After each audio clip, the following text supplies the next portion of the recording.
la viticulture savoyarde est une viticulture d'histoire. On s'aperçoit quand on étudie l'histoire de la Savoie viticole qu'il y avait 10 fois plus de vignes en Savoie il y a 2 siècles. Et puis cette vigne, au fil du temps, a diminué. Et là, depuis les années 60, on a arrêté l'hémorragie de la décroissance. Et on est en reconquête, notamment sur des terroirs qui sont hautement spécifiques, sur des coteaux, sur des sols qui ont vraiment une nature géologique intéressante. Et on fait un travail de reconquête de territoire. Au niveau de la pente, on fait un travail de reconnaissance aussi au niveau de l'ampélographie. Monsieur JP, bonjour. Ah, non, c'est une visite épuisante. Hein. Oui, et on travaille sur le triptyque, terroir, cépage et les hommes, puisque le savoir-faire existe. Et en plus de ça, il se perpétue, puisque la viticulture savoyarde est une viticulture qui se rajeunit actuellement au niveau des viticulteurs.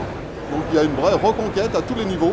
Et c'est pour cela qu'on est venu à Vinexpo, pour faire découvrir cet ensemble de choses qui est une vraie valeur pour notre territoire savoyard.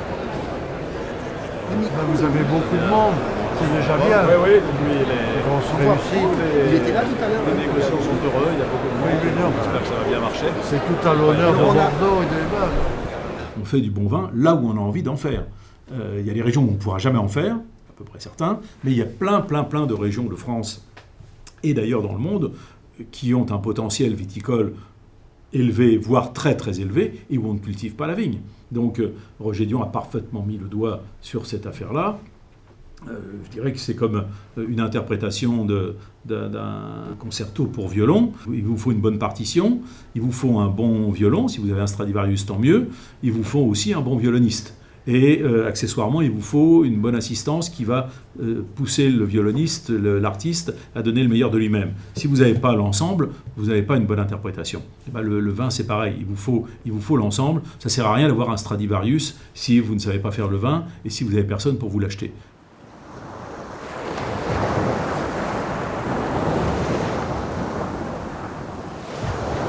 L'origine du vin dans l'Antiquité, elle se situe au Proche-Orient. Alors, l'origine exacte est discutée, hein. On pense aujourd'hui que ce sont les plateaux iraniens ou les hauts plateaux anatoliens. Différents pays se disputent l'origine du vin. Ce vin va être transmis à d'autres cultures, les plaines de la Mésopotamie, l'Égypte, la Grèce.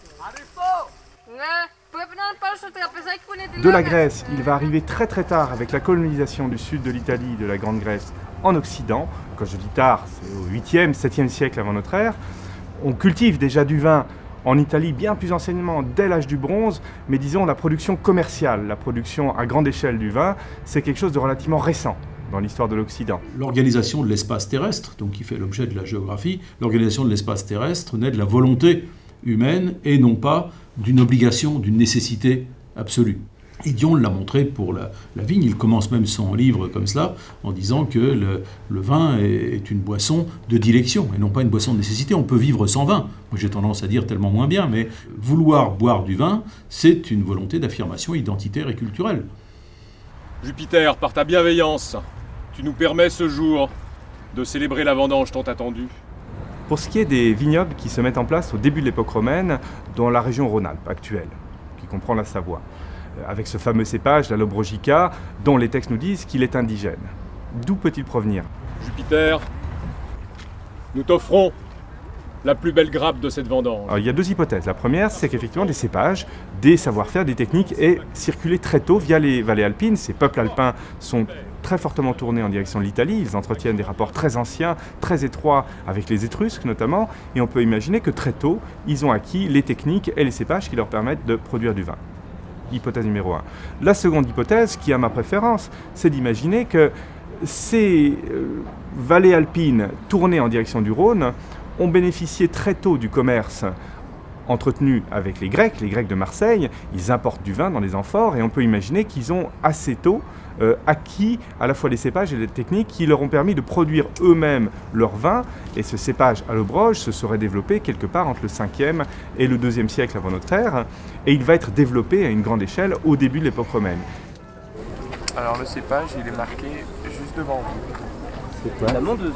C'est de la mondeuse ? C'est cépage savoyard.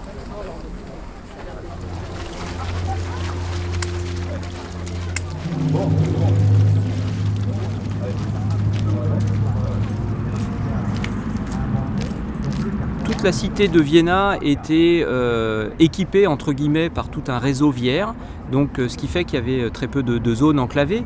Donc on pouvait imaginer tout à fait que des cépages qui auraient été découverts dans la vallée du Rhône, ici près de Vienne, auraient pu ensuite circuler vers la Savoie et vice-versa. Donc là, on sait qu'il y a des échanges qui se font au niveau des cépages.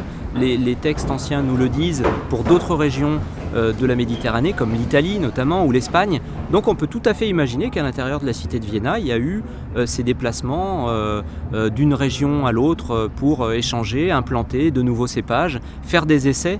Et c'est vrai que les allobroges ont apparemment cette capacité à peut-être découvrir sur place des cépages qu'ils vont domestiquer et qu'ils vont adapter à certains terroirs. Donc c'est certainement le cas ici en vallée du Rhône et ça peut être aussi le cas potentiellement en Savoie également, dans des régions qui sont un petit peu plus montagneuses peut-être. Une idée reçue veut que la production vinicole chute brutalement avec la fin de l'Empire romain, dans l'Antiquité tardive. Et en fait, les données historiques et archéologiques démontrent que ça ne correspond absolument pas à la réalité.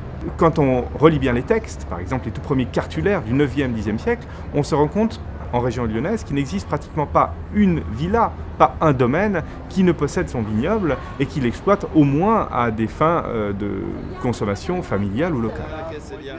Voilà, super. Patrice Abon, en 739, fait un testament pour léguer des biens à sa chère abbaye de la Novalaise.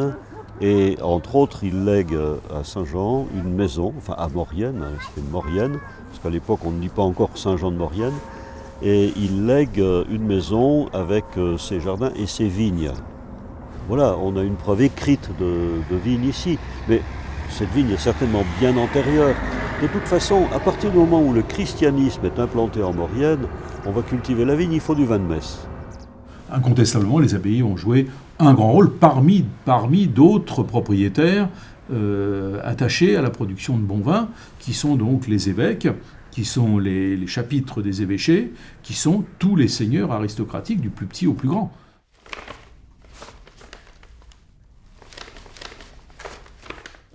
Le comte de Savoie possédait dans toutes les zones qui représentent, je dirais, le haut de gamme de la production savoyarde d'aujourd'hui, possédait des clos.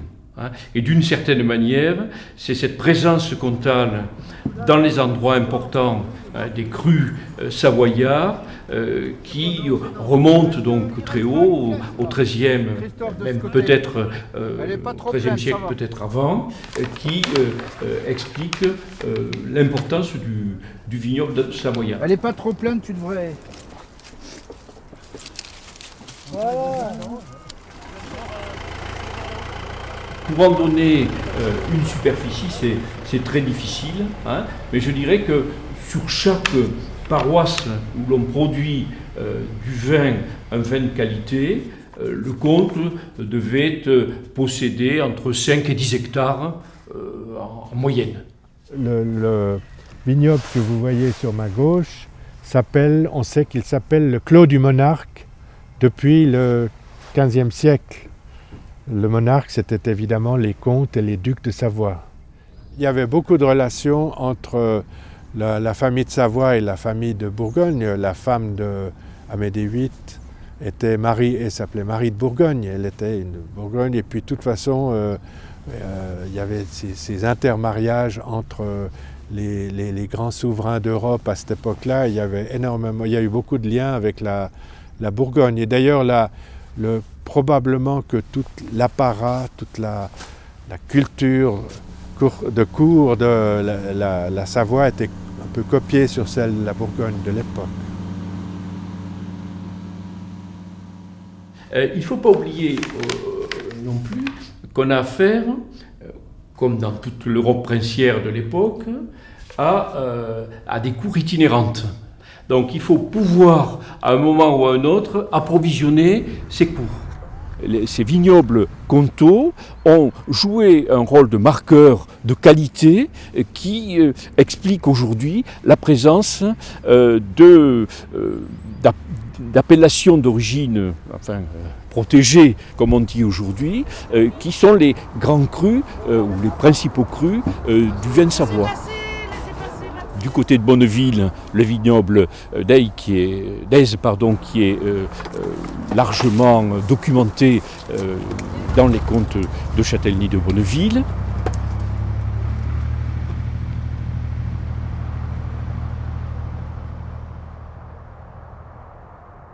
Et puis, plus au sud, c'est Selles, où là, la vigne s'est largement développée. Jongieux, bien entendu, qui est une autre appellation.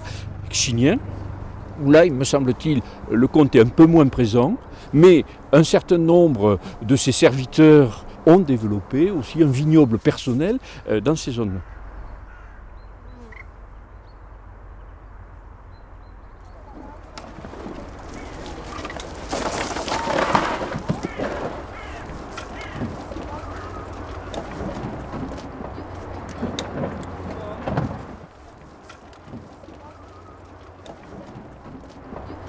Si l'on prend la Combe de Savoie, le vignoble d'Arbin, Montmélian, sont aussi des endroits réputés où le comte de Savoie possédait ses propres clos et cela a permis, je dirais, par la tradition, un petit peu comme les moines en Bourgogne, dans le temps, de faire reconnaître la qualité des raisins et des vins de cette zone-là.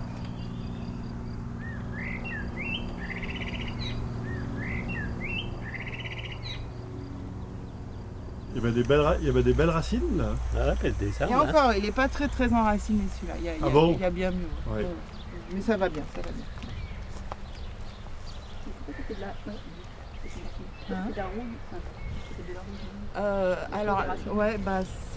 Alors, faut faire gaffe parce que en général c'est un petit peu l'eau, mais tu vois c'est un peu la même bruit qu'ici, mais un petit peu plus diffus. C'est l'ensemble qui est la couche de 1248, puisque tout le volume des sols viticoles, ils sont tous descendus en même temps.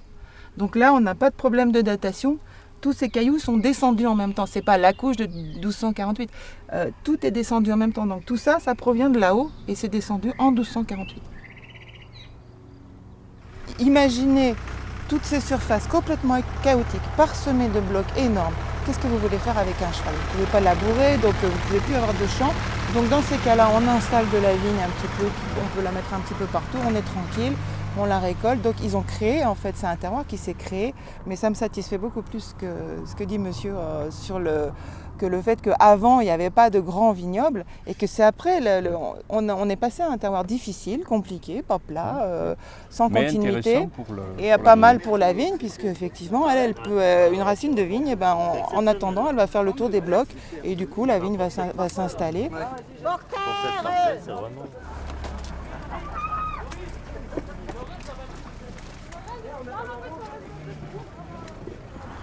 La difficulté, c'est qu'on a beaucoup de petits trous, quoi. Donc il y avait des petits lacs certainement au fond de chaque petite cellule. Et voilà. Qui ont pu être peut-être comblés à certains moments qui ont pour été le certainement développement. comblés. Et ça demandait un travail de plusieurs siècles. De Romains. De bénédictins, en l'occurrence. De bénédictins. Dion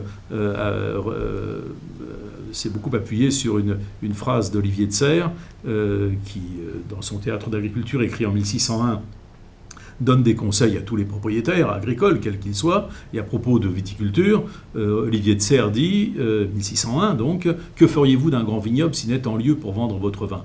Donc ça ne sert à rien d'être mono-viticulteur, c'est de ne faire que du vin si on ne peut pas le vendre. On ne peut pas vivre uniquement de vin.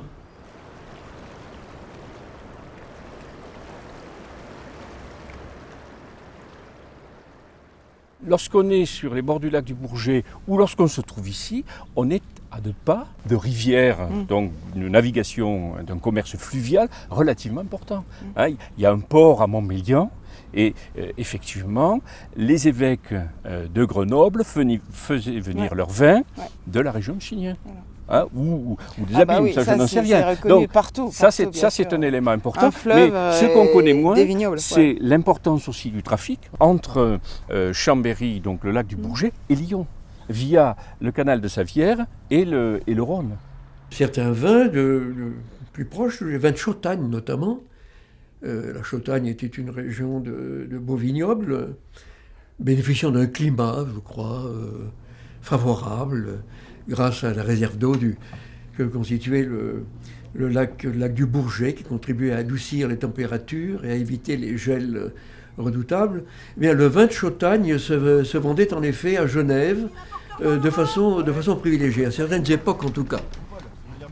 On parle du vin de Chautagne, on parle du vin Chindrieux, du vin de Chindrieux, du vin de Ruffieux, du vin de Frangy, du vin d'Apremont. Enfin, c'est renvoyé à un lieu et non pas à un cépage original.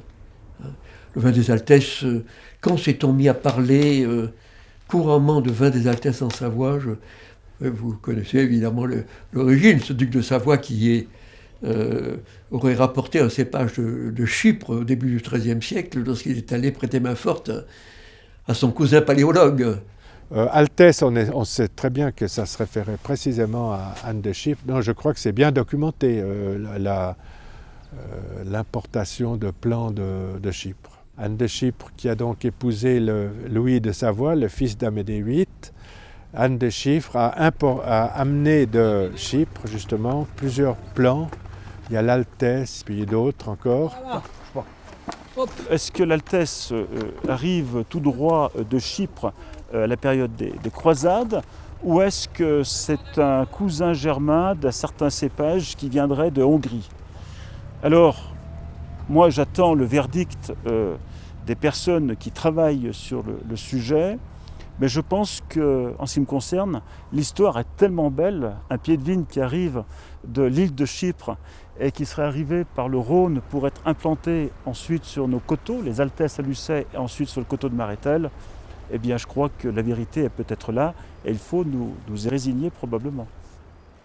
Les gens qui ont les moyens et qui veulent boire du bon vin dans une ville, eh bien, soit ils le trouvent dans la périphérie immédiate si le terroir s'y prête et s'ils le décident ainsi. On voit bien avec le château Aubryon qui est dans la banlieue même de Bordeaux, par exemple, ou sinon ils vont l'acheter ailleurs. C'est pas grave, de toute façon ils peuvent payer le prix du transport. Donc si le climat ne s'y prête pas, ils vont l'acheter ailleurs.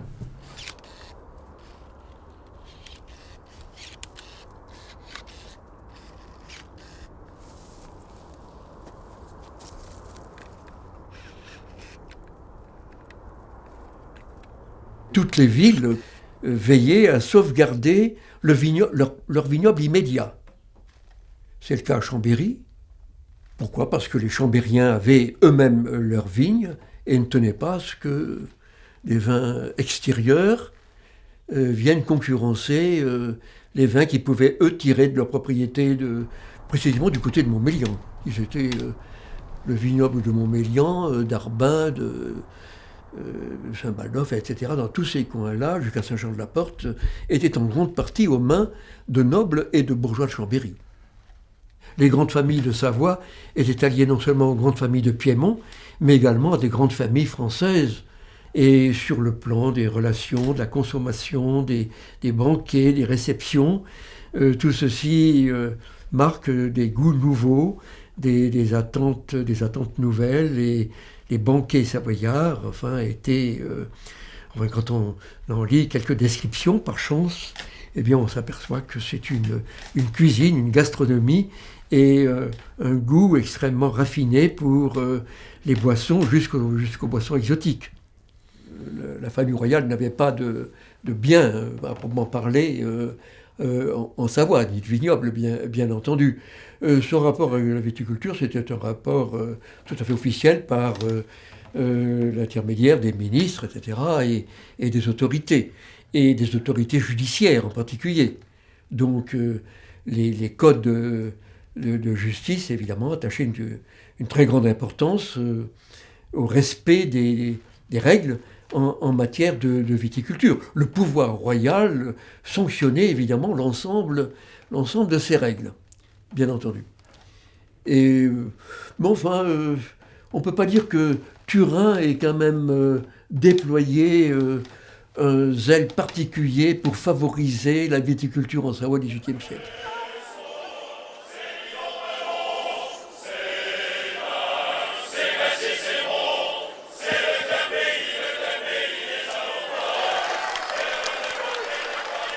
En 1860, l'espoir est immense pour les populations de Savoie.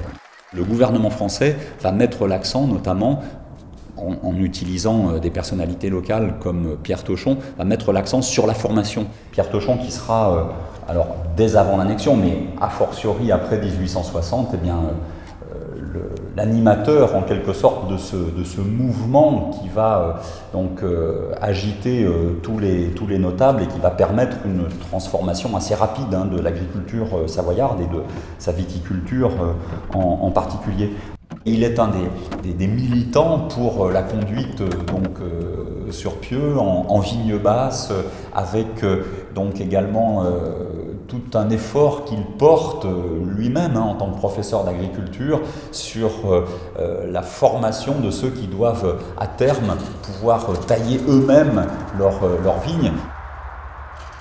On a peine à l'imaginer aujourd'hui, mais 18 000 hectares de vignes pour les 2 départements savoyards, avec plus de 11 000 hectares pour le seul département de la Savoie dans les années 1870, donc juste avant les premières attaques du phylloxéra.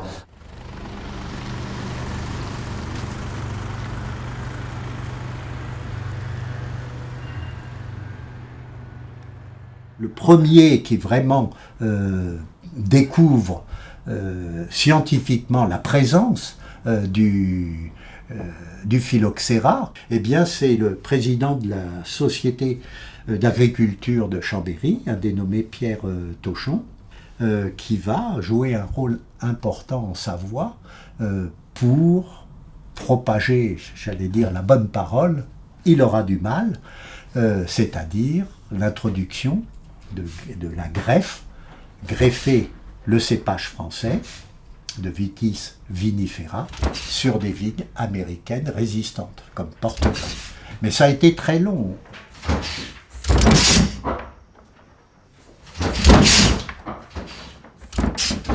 Le greffon, là on a le signe de la greffe, le signe oméga et le porte-greffe. Bon, les gens pouvaient apprendre à greffer, mais c'était quand même plus facile d'acheter des plants tout préparés avec porte-greffe et greffon. Donc, des horticulteurs se sont lancés là-dedans. Et là, je crois que la Savoie a représenté, et encore maintenant, un terrain de prédilection pour la production de vignes greffées. Il y a un côté historique, le terrain s'y prêtait. Il y avait sûrement une tradition aussi de gens qui avaient compris comment, parce que là il fallait un savoir-faire, comment développer des vignes américaines, comment développer des cèpes, comment développer de la greffe, et c'est resté. Vous voyez, ce vignoble qui est en face, là, il appartenait pratiquement tout au même, au comte de Butet. Et à Chignin, il y avait énormément de domaines qui étaient extrêmement importants. Il y a eu, après la guerre 14, un changement brutal des choses. Donc ces gens-là ont été obligés de tout se séparer de tout. Et ils ont vendu à des petits agriculteurs, mais qui étaient vraiment des miséreux pour la plupart. Je ne me suis pas rendu compte tout de suite, sauf que j'entendais parler de cette guerre de 14, mais on ne parlait que de ça. Que de ça, ça a été des drames familiaux où des familles, ma foi, n'ont pas pu suivre. C'est impossible. Et c'est noble. Ils ont été obligés de tout vendre. Même, il y en a un ou deux qui ont pu garder des maisons fortes. Et puis ça s'arrête là. Et puis il y avait tellement de difficultés pour travailler les côtes que personne ne voulait les travailler. Plus personne ne voulait les travailler. On faisait aussi bien du lait, c'est surtout le lait qui se vendait le plus cher à l'époque par rapport au vin. Quand il n'y avait pas d'appellation, eh bien les vins, le prix d'un litre de lait valait le prix d'un litre de vin. Le lait, d'un seul coup, quand les jeunes sont partis à la ville, c'était des doubles actifs, ils n'ont plus voulu faire ça. Il y a eu une génération, celle qui m'a précédé, qui ont voulu les vaches. Et moi, j'ai compris tout de suite ça. On se donnait une peine immense. Au moment où il y avait le travaux dans les vignes, il fallait qu'on rentre les foins si on voulait qu'ils soient bons.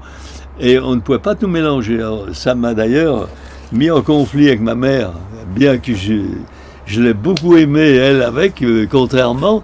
Mais quand j'ai voulu me séparer des vaches, elle en pleurait. Elle a dit la maison est perdue. Elle disait la maison est perdue. Moi je voulais faire que de la vigne. On y est arrivé, mais il a fallu y aller doucement. Mais alors, ces coteaux, vous dites, vous les avez connus tous en friche. Ah, moi je les ai connus tous plantés, mal plantés. C'était pas planté aussi beau qu'aujourd'hui, hein, mais ils étaient tous plantés. Et puis je les ai connus petit à petit tomber en friche, les uns après les autres. On est arrivé là? On est arrivé, ouais. Très bien. On est au pied de la plantation. Et où ça alors? C'est quel lieu-dit ça ici? Alors ici on est à Torméry, le lieu-dit Grand Robossan. Alors là c'était un peu tout en friche comme ce qui est aux alentours. Hein. En fait mon père et mon oncle ont acheté cette propriété qui appartenait à un gars qui s'appelait Ménien. Alors est-ce que c'est un surnom, est-ce que c'est son véritable nom, on ne sait pas. Mais c'était anciennement les Monchus de Chambéry qui avaient des propriétés viticoles à Chignin.